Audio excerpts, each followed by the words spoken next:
yang berjudul Peran Etika Bisnis dan Tanggung Jawab Sosial dalam meningkatkan kinerja perencanaan strategis di PT Maju Modulus Manajemen. Ini ada Hasil ya, teman kita ini orangnya. Dan ada Ramdan ini orangnya. Alwi ini saya. Latar belakang yang nomor 1, Jakarta Selatan adalah satu kawasan metropolitan yang terus menunjukkan perkembangan besar dalam berbagai aspek kehidupan kota. Kawasan ini dikenal sebagai pusat bisnis, perbelanjaan, serta destinasi wisata yang menarik baik bagi wisatawan maupun lokal mancanegara. Yang keduanya adalah salah satu hotel yang berperan penting dalam mendukung dinamika tersebut adalah Wisma 19 yang dikelola oleh PT Maju Modulus Manajemen. Wisma 19 menawarkan berbagai fasilitas akomodasi yang tidak hanya nyaman tetapi juga berkualitas sehingga mampu memenuhi kebutuhan para tamu dari berbagai latar belakang. Etika bisnis yang nomor 3 ya. Etika bisnis menjadi landasan moral yang mengatur bagaimana perusahaan beroperasi, mencakup prinsip keadilan, transparansi, dan kepatuhan terhadap peraturan yang berlaku. Di sisi lain, tanggung jawab sosialisasi perusahaan mencerminkan komitmen untuk memberikan dampak positif bagi masyarakat dan lingkungan. Nah, ini profil perusahaannya. Selanjutnya akan diteruskan oleh Bapak Haji Asrar. Ini ada profil dari perusahaan atau dari Hotel Wisma 19 itu sendiri. PT Maju Modulus Manajemen ini adalah perusahaan perhotelan yang mengelola 2 hotel di Jakarta, berdirinya itu sejak tahun 2019. Dan untuk perusahaan ini menawarkan akomodasi yang nyaman serta terjangkau, lalu ideal untuk wisatawan, baik itu domestik dan internasional, dengan fasilitas yang memadai seperti wifi, coffee bar, dan terletak lokasinya strategis, serta menjadikan pilihan populer bagi pelancong bisnis dan keluarga. Untuk berikutnya kita bisa lihat ada visi serta misi dari Hotel Wisma 19 itu sendiri. Untuk visinya, hotel itu menjadi hotel pilihan utama di Jakarta Selatan yang dikenal dengan pelayanan berkualitas serta kenyamanan dan pengalaman menyenangkan yang tidak terlupakan, serta berkomitmen untuk mendukung keberlanjutan lingkungan dan masyarakat sekitar. Lalu untuk berikutnya ada misi dari Hotel Wisma 19 itu sendiri. Yang pertama, memberikan pelayanan yang terbaik, kenyamanan dan kualitas, inovasi dan adaptasi, tanggung jawab sosial dan keberlanjutan.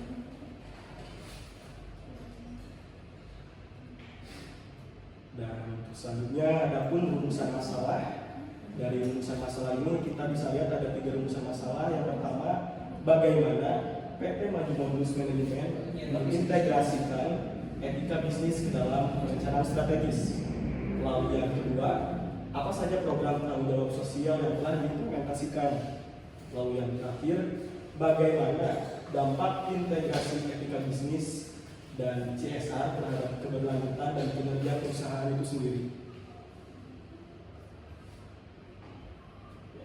Untuk materi selanjutnya akan disampaikan oleh rekan saya, Ramdan. Baik, terima kasih untuk Hasil. Untuk kali ini kita akan menjelaskan tentang analisa SWOT. Untuk yang pertama adalah untuk kekuatan sendiri, yaitu dari harga mulai kompetitif, kemudian yang kedua adalah layanan yang profesional.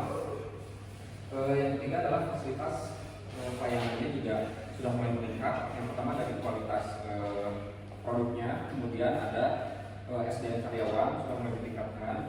Terus dari tempat juga sudah mulai dibersihkan, yang lain sudah mulai ditingkatkan. Terus yang keempatnya ada reputasi yang baik. Itu adalah hasil dari peningkatan yang lain yang sudah dikerjakan oleh teman-teman yang ada di Wisma 19. Kemudian ada weakness, yaitu adalah kelemahan. Yang kelemahan itu sendiri adalah sumber daya ini terbatas. Jadi untuk karyawan sendiri itu sebenarnya memang kurang. Cuman untuk saat ini dimaksimalkan dengan hitungan yang ada. Terus yang kedua ada ketergantungan pada musim. Untuk Hotel Wisma 19 ini tergantung pada hari raya, terus kemudian ada hari libur yang lain-lain. itu mempengaruhi untuk faktor ramai atau sepinya kamar yang sudah terjual. Kemudian ada yang ketiga adalah pelayanan yang personal. Untuk tamu-tamu yang sudah datang ke Wisma 19 itu sebenarnya bukan hanya untuk security dan resepsionis, tapi untuk semua divisi juga harus ramah-tamah. Itu sudah ditingkatkan dalam SOP. Kemudian ada yang keempat, kurangnya diferensiasi. Untuk diferensiasi ini bisa disebut dari pemasarannya mungkin ya. Untuk pemasarannya ini kurang lebihnya sama dengan tempat yang lain. Jadi tidak ada banyak yang berbeda. Itu mempengaruhi dari segi dari kelemahannya gitu. Oke, next. Peluang atau opportunities untuk pertumbuhan pariwisata itu udah mulai dikembangkan, mulai dari sosial media, dari word of mouth atau dari mulut ke mulut sudah mulai jalan. Kemudian ada tren berkelanjutan, yaitu melihat postingan-postingan dari sosial media atau hal-hal yang di lingkungan kita itu sedang tren gitu, sedang dibicarakan. Kemudian ada perkembangan dari teknologi tersebut.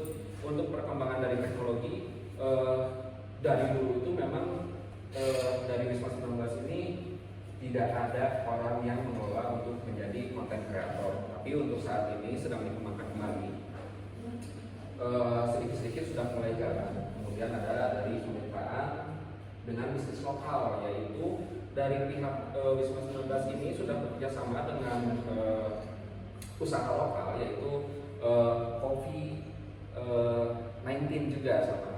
Untuk COVID-19 ini ngambil dari barista yang ada di sekitar, kemudian dikerjasamakan dengan pihak Wisma 19 sendiri. Terus kemudian ada ancaman atau enggak risks. Yang pertama adalah persaingan yang ketat. Persaingan yang ketat. Untuk di Jakarta sendiri itu banyak sekali hotel, apalagi di Jakarta Selatan itu persaingannya sudah mulai sangat ketat gitu. Untuk kemudian nomor 2 adalah fluktuasi ekonomi. Kemudian yang ketiga adalah perubahan preferensi dari konsumen tersebut. Kemudian yang keempat adalah krisis kesehatan dan keamanan. Yaitu untuk saat ini tidak ada sebenarnya, tapi pada saat pandemi COVID-19 itu sudah mulai parah gitu. Jadi sudah benar-benar tidak bisa ditolong. Jadi benar-benar untuk dari karyawan sendiri itu diberhentikan, kemudian gedung juga di clear semuanya. Jadi benar-benar tidak ada aktivitas kecuali untuk pengamanan saja. Oke, next. Nah, ini adalah kondisi saat ini di Wisma 19 sudah menjalankan sesuai dengan SOP. Kemudian kita akan membahas tentang strategi untuk mengintegrasikan etika bisnis dan CSR secara efektif. Oke, next. Yaitu terdiri dari strategi CSR berbasis komunitas, kemudian ada peningkatan komunikasi, lalu optimalisasi anggaran, kemudian ada pelatihan. Next. Untuk strategi CSR berbasis komunitas, yaitu adalah pengembangan program pelatihan keterampilan untuk masyarakat sekitar guna meningkatkan kemandirian ekonomi. Untuk yang kedua adalah peningkatan komunikasi, yaitu adalah promosi program CSR melalui media sosial dan kerja sama dengan organisasi lingkungan. Oke, next. Kemudian setelah itu ada optimalisasi anggaran, yaitu adalah mengalokasikan anggaran khusus untuk program berkelanjutan yang berdampak langsung pada operasional. Kemudian ada yang keempat, yaitu adalah pelatihan, penyusunan pelatihan reguler untuk meningkatkan pemahaman staf terhadap nilai-nilai etika. Jadi untuk setiap pelatihan ini, setiap 1 minggu sekali kadang-kadang briefing untuk mengenali divisinya masing-masing, kemudian melihat kondisi tertentu untuk meningkatkan semua hal berkaitan dengan Wisma 19 sendiri. Next. Untuk kesimpulan sendiri akan dilanjutkan oleh Kelly. Oke, saya Ahmad Paujan akan menjelaskan tentang kesimpulannya.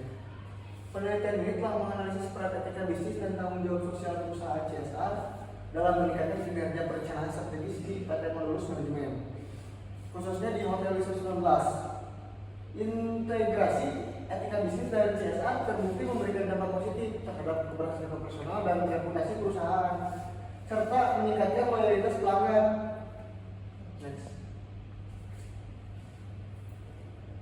Ya, saya di sini akan menutup untuk presentasi kelompok 11 dan akan mengadakan sesi tanya jawab dengan teman-teman.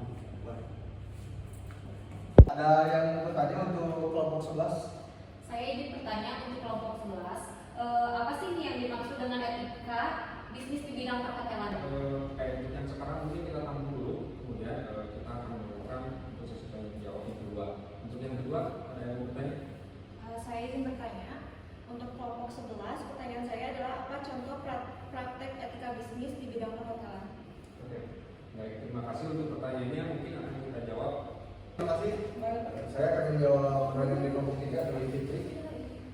Etika bisnis di bidang perhotelan adalah prinsip-prinsip moral yang digunakan dalam pengambilan keputusan bisnis untuk memastikan bahwa hotel beroperasi dengan cara yang adil, jujur, dan bertanggung jawab. Dan sekarang akan dilanjut dengan pertanyaan kedua yang akan dijawab oleh saya. Baik, untuk selanjutnya saya akan menjawab pertanyaan dari pihak desa. Pertanyaannya yaitu apa contoh praktik etika bisnis di bidang perhotelan? Untuk jawabannya, contoh praktik etika bisnis di bidang perhotelan adalah yang pertama, menghormati privasi tamu. Lalu yang kedua, menyediakan layanan yang adil dan tidak diskriminatif. Yang ketiga, menggunakan sumber daya alam secara keberlanjutan. Serta yang terakhir, membayar upah yang adil kepada karyawan. Dan sudah kami jawab dua pertanyaan tersebut. Apakah Mbak Fitri dan Mbak Arisa sudah cukup dengan jawabannya? Terima kasih. Ya, mungkin saya tutup. Sekian dari kelompok 11. Wassalamualaikum warahmatullahi wabarakatuh.